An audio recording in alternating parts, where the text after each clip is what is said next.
अध्याय 6। भविष्यद्वक्ताओं के चेलों में से किसी ने एलीशा से कहा, ये स्थान जिसमें हम तेरे सामने रहते हैं वो हमारे लिए बहुत छोटा है, इसलिए हम यरदन तक जाएं और वहां से एक एक बल्ली लेकर यहां अपने रहने के लिए एक स्थान बना ले। उसने कहा, अच्छा जाओ।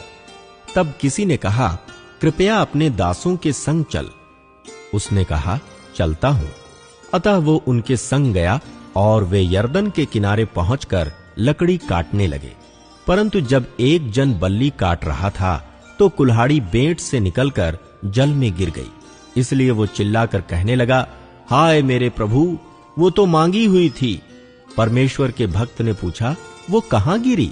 तब उसने स्थान दिखाया। तब उसने एक लकड़ी काट कर वहां डाल दी और वो लोहा पानी पर तैरने लगा। उसने कहा, उसे उठा ले।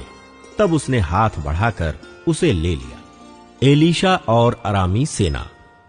अराम का राजा इस्राएल से युद्ध कर रहा था और सम्मति करके अपने कर्मचारियों से कहा, अमुक स्थान पर मेरी छावनी होगी। तब परमेश्वर के भक्त ने इस्राएल के राजा के पास कहला भेजा, चौकसी कर और अमुक स्थान से होकर न जाना, क्योंकि वहां अरामी चढ़ाई करने वाले हैं। तब इस्राएल के राजा ने उस स्थान को, जिसकी चर्चा करके परमेश्वर के भक्त ने उसे चिताया था, दूत भेजकर अपनी रक्षा की। और इस प्रकार एक दो बार नहीं वरन बहुत बार हुआ। इस कारण अराम के राजा का मन बहुत घबरा गया। अतः उसने अपने कर्मचारियों को बुलाकर उनसे पूछा, क्या तुम मुझे ना बताओगे कि हम लोगों में से कौन इस्राएल के राजा की ओर का है? उसके एक कर्मचारी ने कहा, हे मेरे प्रभु, हे राजा, ऐसा नहीं। एलीशा जो इस्राएल में भविष्यद्वक्ता है, वो इस्राएल के राजा को वे बातें भी बताया करता है जो तू शयन की कोठरी में बोलता है। राजा ने कहा, जाकर देखो कि वो कहां है, तब मैं भेजकर उसे पकड़वा मंगाऊंगा। उसको ये समाचार मिला, वो दोतान में है। तब उसने वहां घोड़ों और रथों समेत एक भारी दल भेजा और उन्होंने रात को आकर नगर को घेर लिया। भोर को परमेश्वर के भक्त का टहलुआ उठा और निकलकर क्या देखता है कि घोड़ों और रथों समेत एक दल नगर को घेरे हुए पड़ा है। तब उसके सेवक ने उससे कहा, हाय मेरे स्वामी, हम क्या करें? उसने कहा, मत डर, क्योंकि जो हमारी ओर हैं वो उनसे अधिक हैं जो उनकी ओर हैं। तब एलीशा ने ये प्रार्थना की, हे यहोवा, इसकी आंखें खोल दे कि ये देख सके।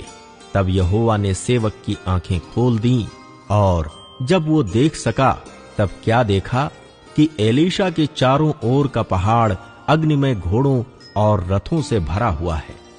जब अरामी उसके पास आए, तब एलीशा ने यहोवा से प्रार्थना की कि इस दल को अंधा कर डाल। एलीशा के इस वचन के अनुसार उसने उन्हें अंधा कर दिया।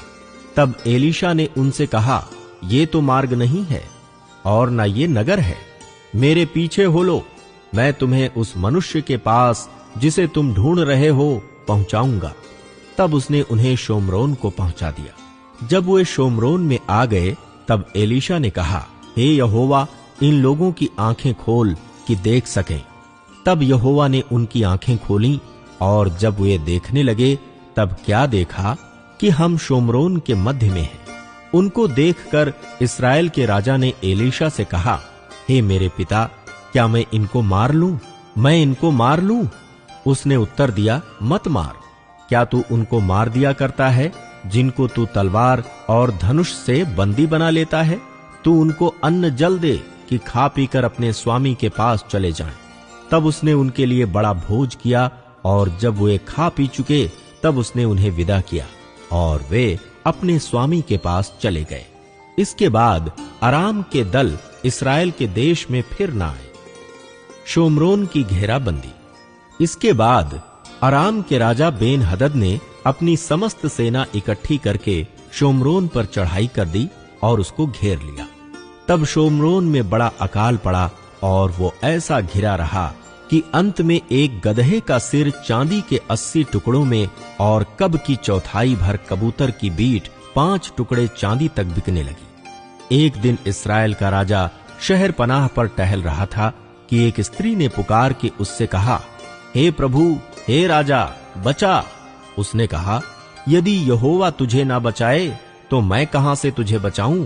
क्या खलिहान में से या दाख रस के कुंड में से? फिर राजा ने उससे पूछा, तुझे क्या हुआ? उसने उत्तर दिया, इस स्त्री ने मुझसे कहा था, मुझे अपना बेटा दे कि हम आज उसे खा लें, फिर कल मैं अपना बेटा दूंगी और हम उसे भी खाएंगी। तब मेरे बेटे को पकाकर हमने खा लिया। फिर दूसरे दिन जब मैंने इससे कहा कि अपना बेटा दे कि हम उसे खा लें, तब इसने अपने बेटे को छिपा रखा। उस स्त्री की ये बातें सुनते ही राजा ने अपने वस्त्र फाड़े। वो तो शहर पनाह पर टहल रहा था। जब लोगों ने देखा तब उनको ये देख पड़ा कि वो भीतर अपनी देह पर टाट पहने है। तब वो बोल उठा, यदि मैं शापात के पुत्र एलीशा का सिर आज उसके धड़ पर रहने दूं, तो परमेश्वर मेरे साथ ऐसा ही वरन इससे भी अधिक करे। एलीशा अपने घर में बैठा हुआ था और पुरनिये भी उसके संग बैठे थे। अतः जब राजा ने अपने पास से एक जन भेजा, तब उस दूत के पहुंचने से पहले उसने पुरनियों से कहा, देखो, इस खूनी के बेटे ने किसी को मेरा सिर काटने को भेजा है। इसलिए जब वो दूत आए तब किवाड़ बंद करके रोके रहना। क्या उसके स्वामी के पांव की आहट उसके पीछे नहीं सुन पड़ती? वो उनसे यों बातें कर ही रहा था कि राजा उसके पास आ पहुंचा और राजा कहने लगा, ये विपत्ति यहोवा की ओर से है। अब मैं आगे को यहोवा की बाट क्यों जोहता रहूं?